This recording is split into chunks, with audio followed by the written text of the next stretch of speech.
Ďakujeme Ti, Páne, že sa môžeme zdieľať s Tvojim slovom a tak sa modlím, aby ako už sa Dušan modlil na modlitbách, alebo neviem presne kto, že aby ten Tvoj koláč, ktorý bude dneska rozkrájaný, aby každý si tak mohol zobrať ten svoj kúsok a mohol s ním tak odísť, Páne, s tým posolstvom dnešného dňa, aby to nebolo iba prázdne slova, iba nejaké stretnutie, Páne, aby bolo zasiaté, možno poliaté niečo, čo Ty už v našich životoch robíš, u každého jedného z nás. Amen. Pre mňa bolo veľkým povzbudením, keď som videla, ako sa mladí muži dvaja zdvihli a ešte robí tú zbierku. To bolo pre mňa takou predzvesťou toho, že Boh rozmnožuje služobníkov.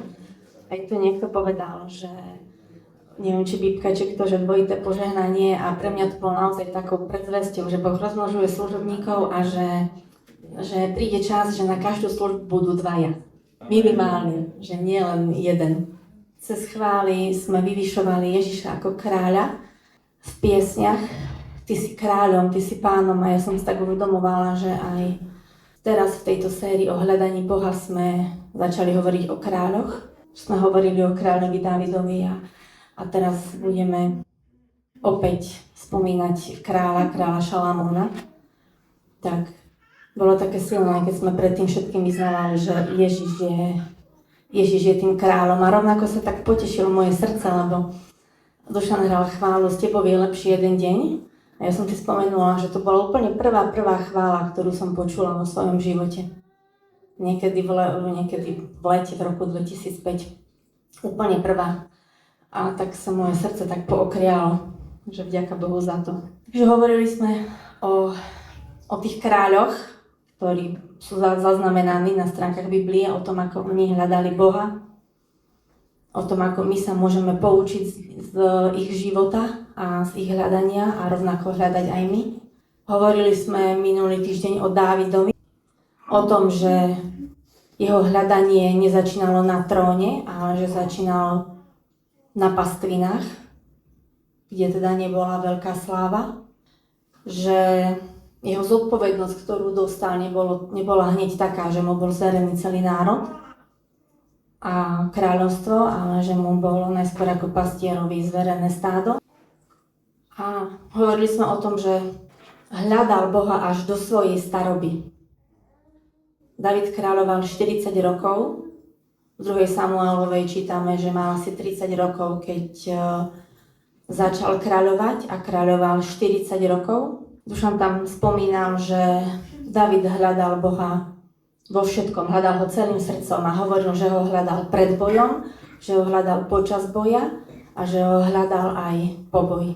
A po Dávidovi preberá kráľovstvo jeho syn Šalamún. V prípade kráľa Šalamúna v jeho živote môžeme vidieť, aký obrovský, aký priepastný rozdiel môže byť u jedného človeka, u každého jedného z nás počas jeho života. Aký priepastný rozdiel môže byť v tom, kde sa nachádzame, na čo zameriavame svoje hľadanie, ako intenzívne hľadáme, alebo menej intenzívne hľadáme, alebo nehľadáme. Keď sa pozrieme na narodenie kráľa Šalamúna, tak pri jeho narodení je napísané v 2. Samuelovej, v 12. kapitole, 24-25. verš, je napísané, že Hospodin ho miloval. Už od narodenia bola pri ňom Hospodinová priazeň. Už keď sa narodil, bol milovaný. Je super, nie? Vieš, keď sa narodíme, tak Hospodin nás miluje. A aj to meno Šalamún, vieme, že šalom znamená pokoj, tak aj to meno znamenalo pokoj, harmóniu, niečo stabilné, niečo ako muž, v ktorom je pokoj, alebo muž, ktorý prináša pokoj. A už v 2. Samuelovej v kapitole 7, keď čítame verše od 4. po 17. verš, tak je tam napísané, čo hovoril Hospodin prostredníctvom proroka Nátana Dávidovi, čo mu tam už predpovedal. Už tam mu bolo oznámené kráľovi Dávidovi, že jeho syn postaví chrám a že jeho ľud sa už nebude triasť pred nepriateľmi. Už tam bol ten pokoj jeho ľudu prorokovaný, že už sa nebude triasť.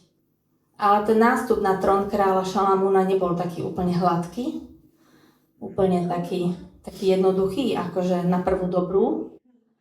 A čítame v písme, že keď bol kráľ Dávid na lôžku, starobe na lôžku, tak jeho syn Adoniáš očakával, že bude kráľom, že nastúpi na trón. A bolo to v poriadku podľa zvyklosti, lebo na trón mal nastúpiť ten najstarší syn. A predpokladáme, že Adoniáš bol najstarší žijúci syn, i keď bol štvrtý syn kráľa Dávida. A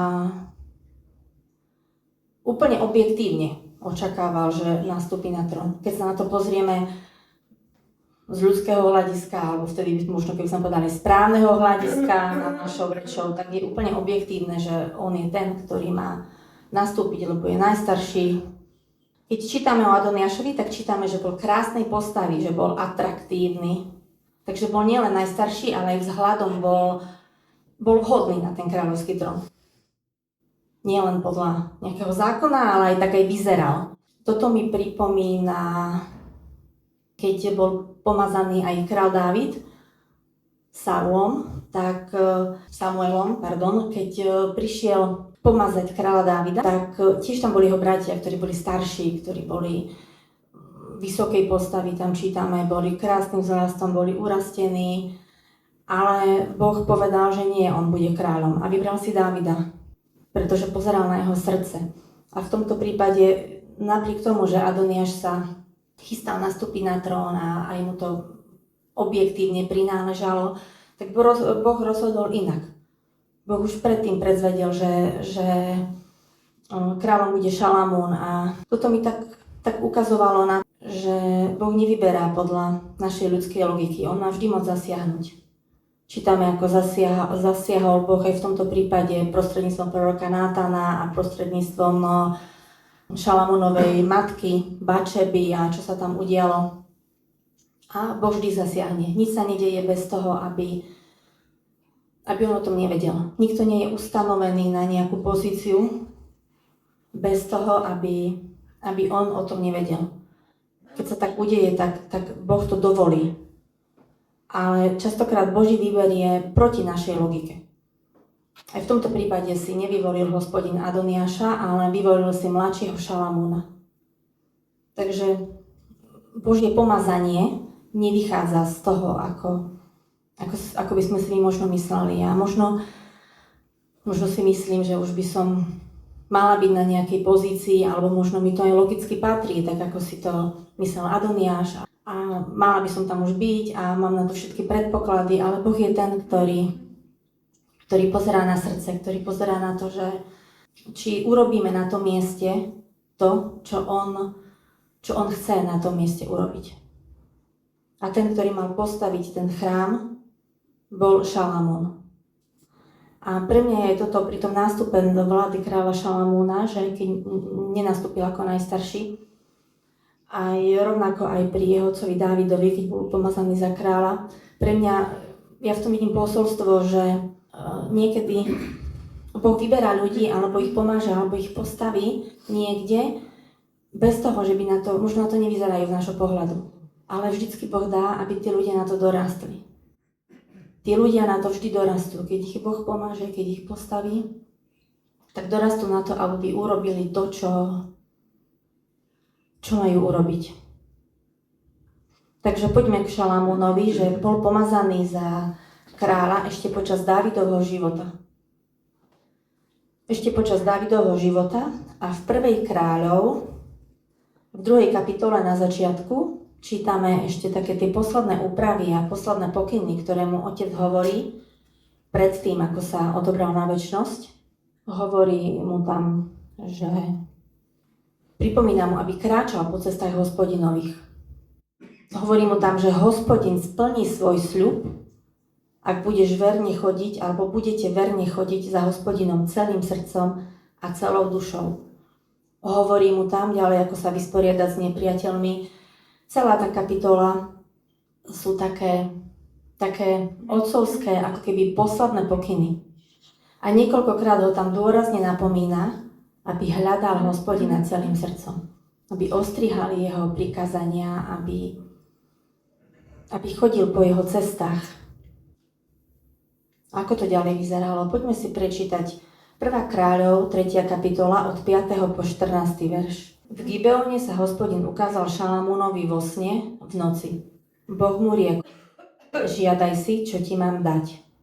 Šalamún odpovedal: ty si preukázal veľkú priazeň svojmu služobníkovi Dávidovi, môjmu otcovi, lebo chodil pred tvojou tvárou vo vernosti, v spravodlivosti a s úprimným srdcom voči tebe.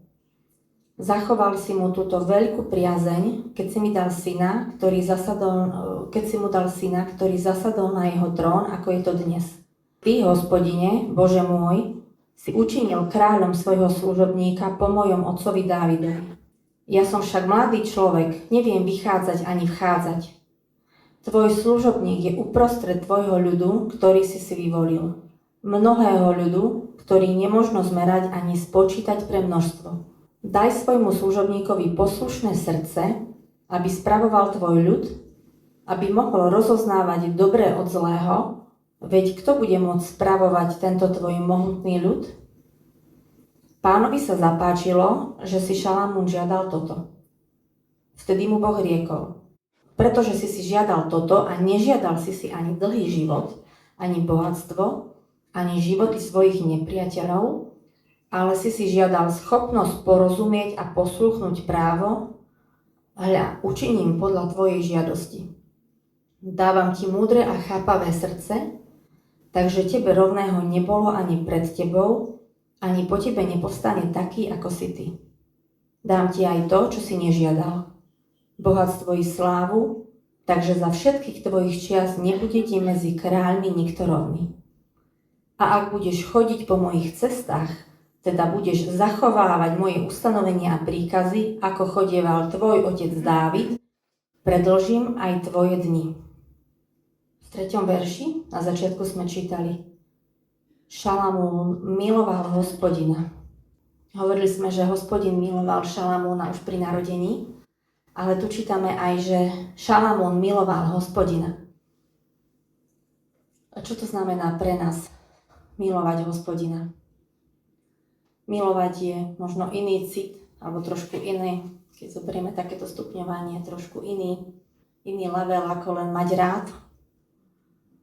Je to možno nejaké hlbší cit, je to aj rozhodnutie. Je to niečo ako byť hlboko a vedome obrátený k Hospodinovi. Obrátený, pretože ho milujeme. Je to niečo nad vlastné túžby. Ako sme tu už než počuli, že naše túžby musia ísť bokom a na začiatku svojej cesty, áno, tu je zaznamenané, že Šalamún miloval Hospodina. Je to hlboké puto, je to dôvera. A pokiaľ máme to hlboké puto a tú dôveru, tak sa to prejavuje na našom živote. Prejavuje sa to v každej stránke nášho života. Prejavuje sa to, keď nie idú veci podľa plánu, ako sme počuli na svedectvách, tak dôverujeme Hospodinovi, že o tom vie. Prejavuje sa to na našej láske k ľuďom, pretože Hospodin miluje ľudí.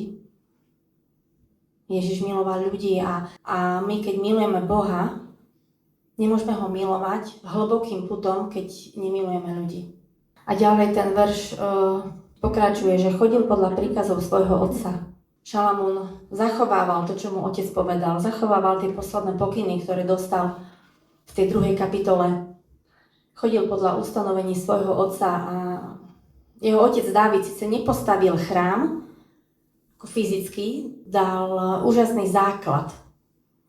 Dal Šalamúnovi taký duchovný základ a dal základ Dávid k mnohým veciam, ktoré majú presah až do našej doby. A tak sa pýtam, že aký duchovný základ vieme dať my mnohým veciam. To sú také dve stránky. Ten duchovný základ vieme dať aj my. Vieme ho dať v našich rodinách, vieme ho dať tak, ako ho dal Dávid pre svojho syna, vieme ho dať v tomto meste ako spoločenstvo. Dávid dával hlboký duchovný základ. Niektorí z nás ten duchovný základ dostali. od svojich rodičov. Nepoznám úplne pozadie, že kto má za sebou aké detstvo alebo z akej rodiny pochádza, ale niektorí sú takí, že ten základ už dostali od svojich rodičov. Ten duchovný základ. A Šalamúnov príbeh je pre nás aj takým príbehom, aby sme sa pozreli na to, že čo s tým duchovným základom, ktorý sme dostali, robíme, alebo aký je ten duchovný základ, ktorý budujeme a ktorý my zanecháme našim deťom. Aké budú možno tie posledné pokyny, ktoré aj keď nebudú vypovedané, si oni zapamätajú. Takže čítame, že Šalamún chodil v ustanoveniach svojho otca, hľadal Hospodina. Zachovával všetko, čo mu ho otec naučil, čo videl otca robiť, s čím sa otec zdieľal. A potom prichádzame k tomu, ako sa mu zjavil Hospodin prvýkrát, ako sa mu zjavil v sne a položil mu tú známu otázku vo verši 5. Žiadaj si, čo ti mám dať. Ale ako sa mu vlastne zjavil Hospodin vo sne, Šalamún tam niečo urobil. On mu obetoval. V 2. Kronickej, 1. kapitola, verše 3 a 5. A tak odišiel on a s ním celé zhromaždenie na výšinu, ktorá bola v Gibeóne. Tam bol totiž svetostánok Hospodinov na púšti. No truhlu Božiu vyniesol Dávid u Kirjat Jerímu, keď pre ňu Dávid pripravil miesto, lebo rozvinul pre ňu stan v Jeruzaleme. Bronzový oltár, ktorý zhotovil Bekeil, syn Úriho, syna Chúrovho, bol tam pred príbytkom Hospodinovým a Šalamún i zhromaždenie ho vyhľadali. Predtým, ako sa mu zjavil Hospodin, ako položil túto otázku, on Hospodina vyhľadal. On a jeho ľud išli a hľadali ho. Hľadali ho tak, ako videl svojho otca, že ho hľadal. Hľadáme aj my Pána, keď chceme od neho odpoveď. Verím, že každý z nás by chcel počuť tú otázku, žiadaj, čo chceš, aby som ti urobil. Je to úžasné, keď sa ten najvyšší a ten najmocnejší, ktorý má naozaj všetku moc, a keď veríme, že má všetku moc, pýta, čo chceš, aby som ti urobil. Ale najskôr ho musíme hľadať, aby sme túto otázku dostali.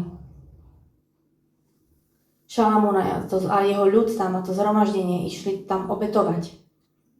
Niečo tam obetovali, priniesli tam nejaké obety a my už nemusíme teraz nosiť nejaké zápalné obety, ale čo vieme obetovať Hospodinovi? Čo chce od nás Hospodin, aby sme mu obetovali, keď my chceme od neho, alebo chceli by sme, aby nám položil tú otázku, že čo chceš, aby som ti urobil, v čom chceš, aby som ti pomohol. Takže nebolo to len tak, z ničoho mal ten úžasný duchovný základ už vybudovaný, obetovali predtým, kým sa mu Hospodin zjavil. A keď dostal tú otázku, čo chceš, aby som ti urobil, tak Šalamún tam odpovedá: Ty si preukázal veľkú priazeň svojmu služobníkovi Dávidovi, môjmu otcovi, lebo chodil pred tvojou tvárou vo vernosti a spravodlivosti a s úprimným srdcom voči tebe. Naspäť 1. kráľov, či 1. kronik. Šalamún aj tu hovorí o tom, ako videl svojho otca. Ako videl, že chodil pred Hospodinom v úprimnosti srdca. Uvedomuje si ďalej, keď čítame, čo si pýtal, uvedomuje si, že je mladý vekom. Uvedomuje si aj tú zodpovednosť, ktorú dostal. Pýta si rozumné srdce, uvedomuje si, že ten ľud je veľký, že ho nemožno spočítať. Pýta si múdrosť, čo znamená, že chce byť spravodlivým vládcom. Chce tú múdrosť použiť na to, aby spravoval spravodlivo, aby ten ľud nasledoval znova Božiu cestu. Vidíme tu ten najlepší úmysel. Je dôležité, keď dostaneme takú zodpovednosť, ako dostal kráľ Šalamún, akúkoľvek zodpovednosť, aby sme si uvedomili, že musíme stále hľadať Hospodina. Sú ľudia, ktorí by chceli nejakú zodpovednosť, ale nechcú hľadať Hospodina. A potom sú naopak ľudia, ktorí sa boja zodpovednosti a Boh ich možno posiela, alebo povoláva, alebo chce ich postaviť a oni to nechcú prijať, lebo sa boja tej zodpovednosti, lebo sú možno mladý vekom, možno neskúsení. Možno si povedia, ako to zvládnem, že to je väčší ako ja. Ale keď budeme hľadať Hospodina a budeme si pýtať od Neho tú múdrosť a to spravodlivé srdce, ako som už predtým povedala, môžeme a môžete dorásť tak ako títo kráľovia, Šalamún aspoň na začiatku. Ale on si tu pýtal múdrosť, pýtal si to múdre správovanie, mal ten najlepší úmysel, ale keď sa pozrieme potom, ako skončilo jeho kráľovstvo, ako skončil jeho život, tak nám to zase ukazuje, že ten dobrý úmysel na začiatku nestačí. To, že my si že máme ten najlepší úmysel a chceme to správať najlepšie, ako vieme, toto samo o sebe nestačí. Ten dobrý úmysel nemusí zostať trvácny. A ďalej čítame, ako Šalamún naplňal Boží plán, ako staval dom Hospodinov. Keď čítame pomaly, tak tam čítame neuveriteľné veci. Čítame opisy, ako ten chrám vyzeral, z akého bol materiálu, čítame tam o cédri, o zlate, čítame, ako bola tá svadba veľkolepá, aké množstvo ľudí priložilo ruku k dielu. To si nevieme asi ani predstaviť. Myslím, že žiadne slova nedokážu opísať, aké to bolo veľké, aké to bolo vyzdobené, aké to bolo bohatstvo, alebo koľko ľudí sa na tom, keď doslovene tak poviem, akože nadrelo.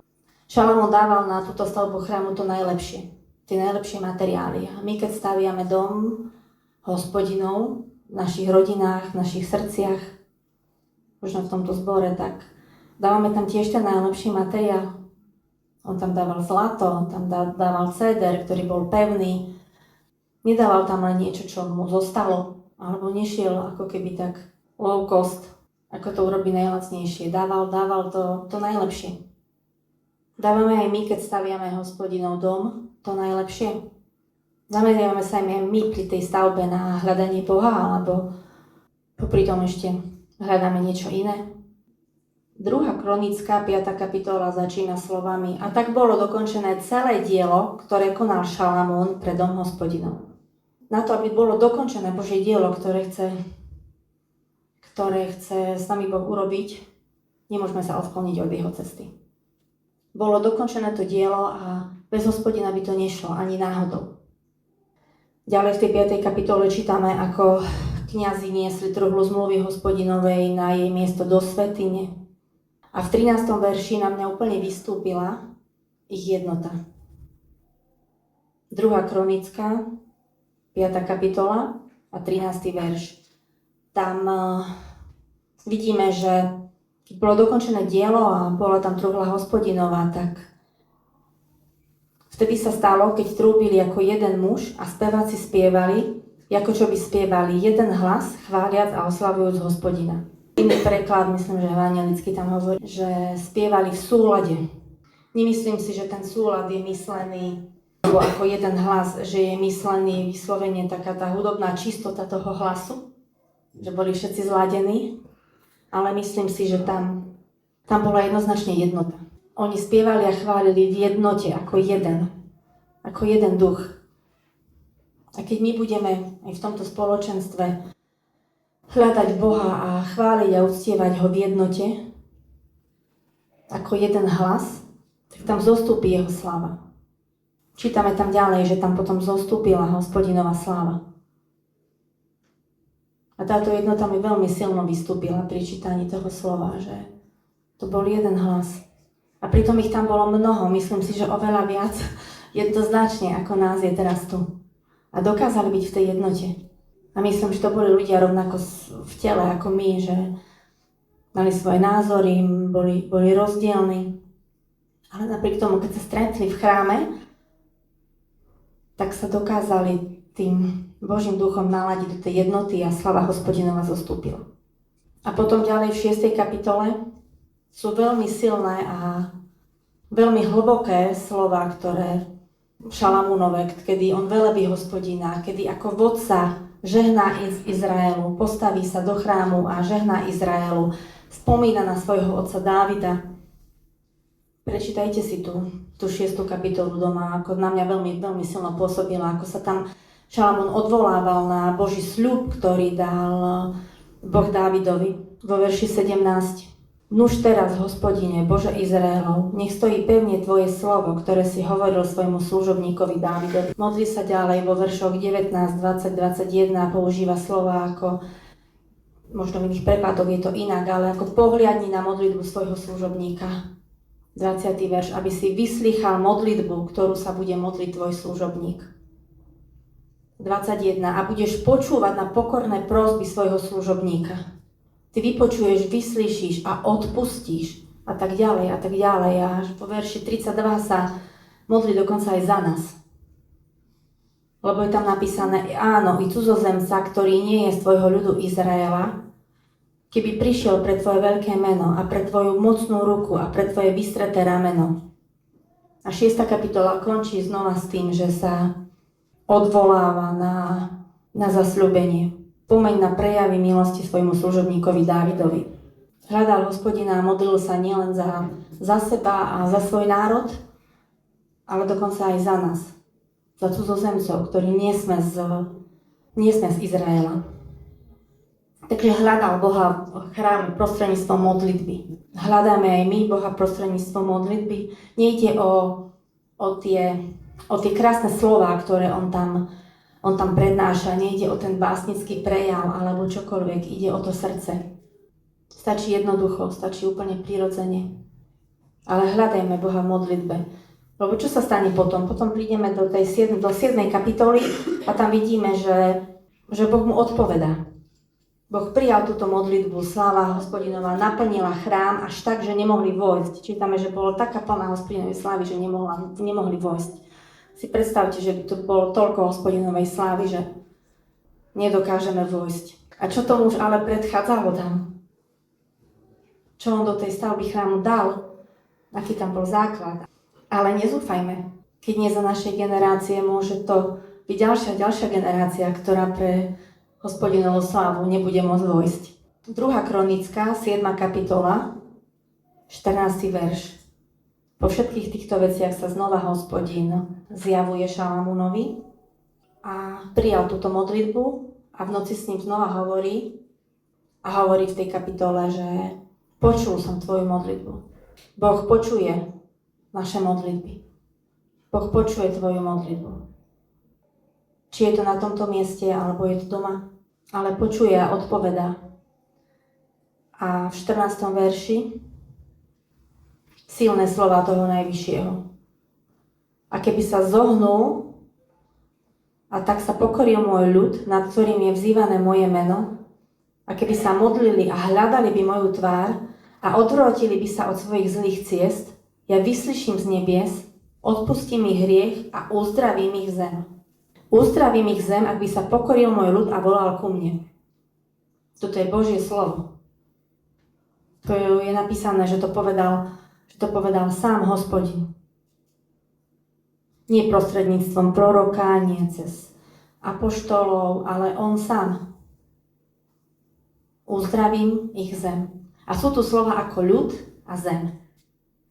A to znie tak všeobecne, ale tak ja si dovolím urobiť taký zoom, také približenie na tie slova ľud a zem.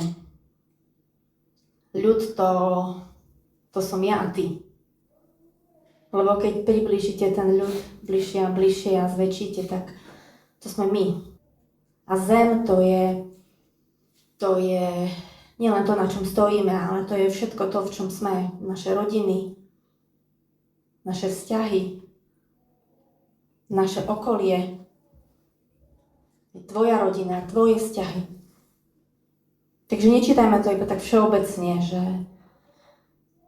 ľud ako slovenský národ a zem ako naše Slovensko. Ale za socializmu nás učili, že rodina je základná bunka spoločnosti. Že keď niečo tak zazumujeme a pozrieme to, zmenšíme to a rozoberieme to na drobné, tak ľud sme my. Takže keď my sa pokoríme a budeme volať k nemu, tak on uzdraví našu zem, takže uzdraví okolnosti, v ktorých sa nachádzame. A čo znamená pokoriť sa? Pokoriť sa neznamená... Pokora nie je slabosť. Ako Daniel hovoril v tom svedectve, že na jednej strane byť si vedomí toho, kým sme a tej vlastnej hodnoty. A na druhej strane odložiť všetku pýchu. Pokora nie je slabosť. To, že tu Boh hovorí, že sa máme pokoriť, to neznamená, že sa máme nechať ponižovať. Pokora je vnútorná sila zostať stáť v tých okolnostiach. Je to vnútorná sila zostať stáť aj v nepríjemných okolnostiach. Môže sa prejaviť v takých bežných veciach v živote, ako ja neviem, niekto ma upozorní na chybu a ako zareagujem. Idem hneď do nejakej obhajoby alebo nejakého protiútoku, alebo sa vo mne poozývajú všetky moje staré zranenia. Toto je môj prípad. A myslím, že mnohých z nás. Ale pokora je taká vnútorná sila zostať stáť a hľadať Boha, keď nevieme, ako reagovať. Je milión prípadov, či milióna jeden, či v manželstvách, či možno v aute, či v práci, či v spoločenstve. Takže ak by sme odložili pýchu a volali na Hospodina, on uzdraví. Boh odpovedal na Šalamúnovú modlitbu, lebo Šalamún v tej modlitbe, ktorú sa modlil v 6. kapitole, rozumel tomu, kto je Hospodin, aký je mocný, kto to je. Takže vieme, že Šalamúnov život na začiatku žiaril. Naozaj žiaril a bol múdry, napísal tisíce prísloví a piesní a jeho vláda mala veľkú prosperitu a slávu a postavil nádherný Boží chrám a králi prichádzali a kráľovné za ním, preto aby si vypočuli jeho múdrosť. Ale prečo je jeho príbeh pre nás varovaním, keď hovoríme o hľadaní Boha? Lebo postupne odpadával od hľadania Boha. Nebolo to zo dňa na deň, nebolo to také náhle, nebolo to z hodiny na hodinu, ani zo dňa na deň, ale bolo to postupné.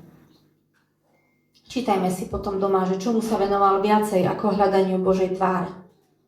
Čomu sa venoval viacej, aké kompromisy robil vo svojom živote.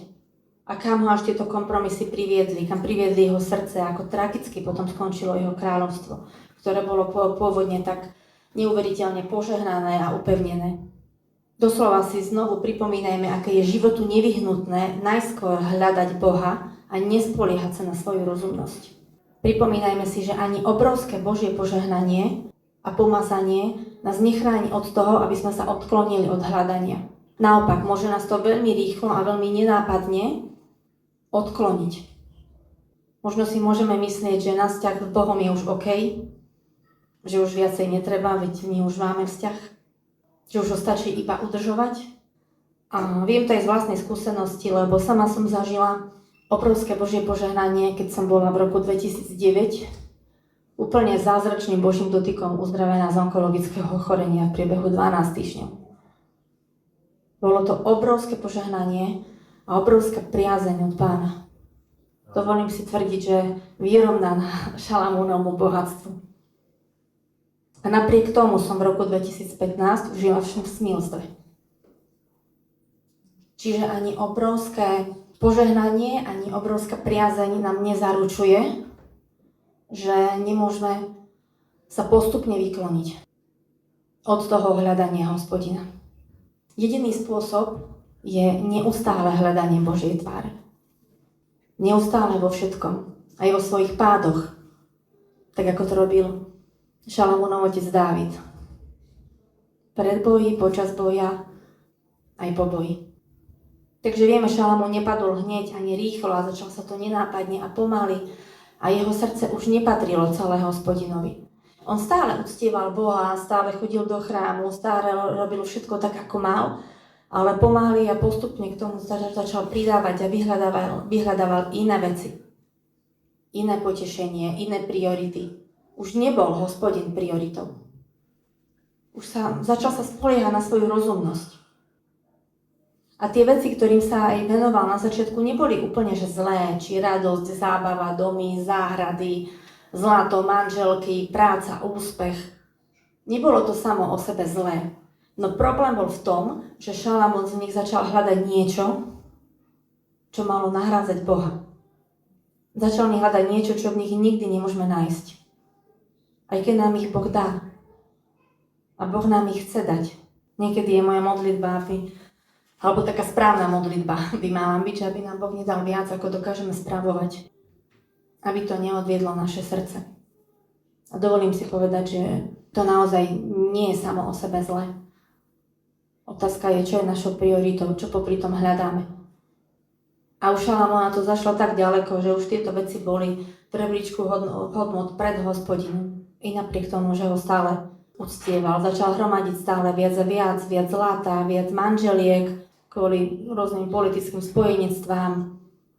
Až sa dostal do bodu, že konal tak a konal vyslovene veci, ktoré Hospodin zakázal. A začalo sa to malými kompromismi. Až po moment, kedy hľadal Hospodina už iba zo zvyku. A hľadal pritom kopec iných vecí, že Hospodin už nepatrilo celé jeho srdce. Už to srdce bolo rozdelené medzi iných bohov. Takže aké je to pre nás zrkadlo? Čo hľadáme my? Ak Šalamún staval veľké diela, my potrebujeme v dnešnej dobe dávať si pozor na to, aby tie veľké diela a ten úspech a výkon a to všetko, čoho je plný tento svet, aby sme nepotrebovali toto, aby sme sa cítili hodnotne. Aby sme sa prestali porovnávať, aby sme naozaj hľadali Hospodina aj uprostred toho úspechu, aj uprostred toho požehnania, aj uprostred toho pôžitku, aby ten pôžitok a pohodlie a jedlo a televízia a mobil a zábava a nič z toho samo o sebe nie je zlé. Len to nenaplní prázdnotu, ktorú môže naplniť iba Boh. Takisto aj to vzdelanie a múdre veci, ktoré Šalamún bol taký múdry, že neviem, či by niekto z nás, áno, keby Boh chcel, tak niekto z nás dosiahne takú múdrosť, ale sami zo sebe hociakým vzdelaním nemáme šancu. Dajme si pozor, aby múdrosť alebo vzdelanie neprerazilo naše hľadanie Boha. Aby sme stále zostali pokorní srdcom, aby sme sa možno nepovyšovali, keď je niekto, tak povediac, nás jednoduchší. Tak si strážme svoje srdce, či v mojom srdci rastie, že som múdrejšia, som lepšia. Dajme si pozor, aby sme nemali vzťahy ako modly. Šalamún mal obrovské množstvo manželiek, ale nemusí to byť len manželky, ale môže to byť hocičo. Priatelia. Keď čítame knihu Kazateľa, tak sa dozvieme, že všetko je márnosť pred Bohom. Ale dozvieme sa tam, že je dobre užívať dobré veci, ktoré nám dal Boh pod slnkom. Že je to Boží dar. Je to kniha plná múdrosti. Ale príbeh Šalamúna je pre nás varovanie. Aj poučením. Vieme, že jeho kráľovstvo bolo rozbité. Boh sa nahneval, zbudil nepriateľov a odňal mu kráľovstvo. Ale Hospodin neporušil zmluvu s Dávidom, pretože Boh je verný. Zachoval Dávidové pokolenie napriek Šalamúnu, aj napriek tomu, že Šalamúnové kráľovstvo skončilo tak tragicky. Boh je stále verný.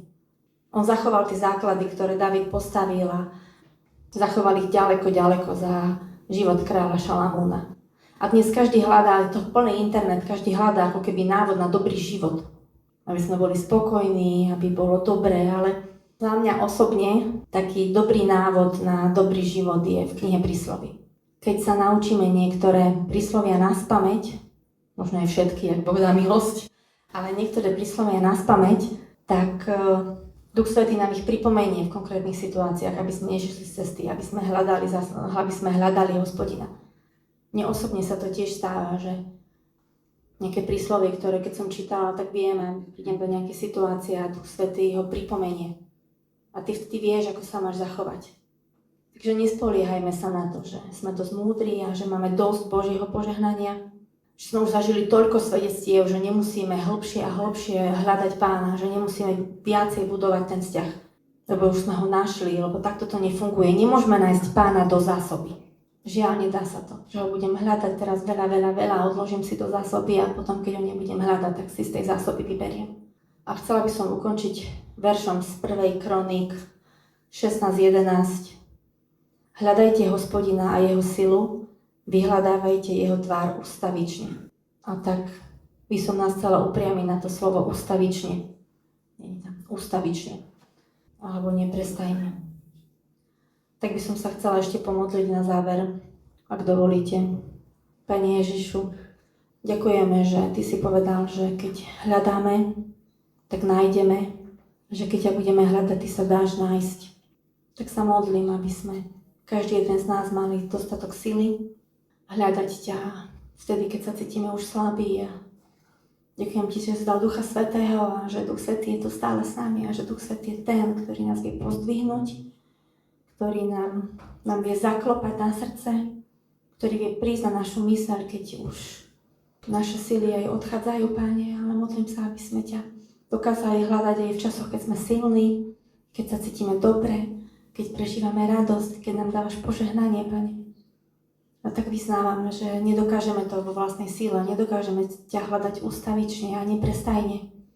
Ale viem, že je to možné, keď ty nás budeš dvíhať, keď ty budeš nám pripomínať veci, Pane. Tak sa modlím z naše srdcia, aby boli ochotné počuť tvoj hlas, aby keď ty prehodíš tú pomyselnú loptičku na našu stranu, že teraz je ťak na tebe, aby sme my rozoznali ten tvoj krok, že teraz si nám pomohol, teraz si sa k nám priznal, teraz k nám hovoríš, Pane. Chceme stavať ten tvoj chrám, chceme ho stavať v našich rodinách, chceme ho stavať v tomto meste, Pane. Chceme postaviť ten duchovný základ. Chceme sa poučiť aj z tohto života kráľa Šalamúna, Pane. Ďakujeme ti, že ty dávaš múdrosť a že je napísané, že kto nemá, komu chýba múdrosť, nech si ju prosí, Pane. Tak my si pýtame takú Božiu múdrosť do našich životov, do našich rozhodnutí, do našich odpovedí, keď dostávame otázky. Pýtame si Božiu múdrosť, Páne, a zároveň sa modlím, aby naše srdce zostávalo pokorné, aby naše srdce zostávalo stále srdcom hľadajúcim, ale hľadajúcim teba a nie veci tohto sveta, ktoré sa tak tláčia z každej strany, Pane. Tak nám v tom pomáhaj, Pane Ježišu. Prosím. Amen.